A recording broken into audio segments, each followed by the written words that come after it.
లేవి కాండం 13:4 నిగనిగలాడు మచ్చ చర్మముల కంటే పల్లము కాక వాని దేహమందు తెల్లగా కనబడిన ఎడలను దాని వెంట్రుకలు తెల్లబారకున్న ఎడలను యాజకుడు 7 దినములు ఆ పొడగల వానిని కడగా ఉంచవలను.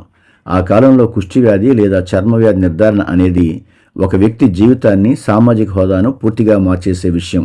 అది కుష్ఠవ్యాధిగా నిర్ధారించబడితే వాడు తన ఇంటి వారికి, సమాజానికి, అన్నిటికంటే ముఖ్యంగా మందిరానికి దూరం అయిపోతాడు.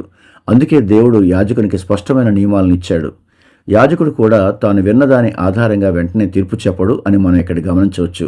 వ్యాధి లక్షణాలు స్పష్టంగా లేనప్పుడు యాజకుడు వెంటనే అపవిత్రుడు అని ముద్ర వేయకుండా 7 రోజులు వేచి చూస్తాడు. అంటే తొందరపాటు నిర్ణయాలు తప్పులకు దారితీస్తాయి అని దీని అర్థం.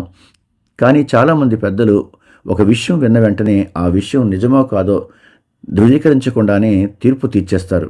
ఇక్కడ బోధించబడిన ఈ సరళమైన సూత్రాన్ని పెద్దలందరూ అనుసరించి ఉంటే అనవసరమైన అపార్థాలు, కక్షలు తగ్గి సంఘాలలో మరియు కుటుంబాల్లో శాంతి నెలకొంటుంది. ప్రార్థన. ప్రభువా, ఎవరైనా ఒక విషయం చెప్పినప్పుడు వెంటనే తీర్పు తీర్చకుండా వాస్తవాలను గ్రహించే ఓర్పును మాకు దయచేయండి. సంఘాలలో, కుటుంబాల్లో తొందరపాటు మాటల వల్ల కలిగే కలహాలను దూరం చేయండి. సామెతల్లో చెప్పబడినట్లుగా సంగతి వెనక ముందే ప్రత్యుత్తరం ఇచ్చే మూర్ఖత్వం నుంచి మాకు విడుదలనివ్వండి. యేసు నామములో అడుగుతున్నాం తండ్రి, ఆమెన్.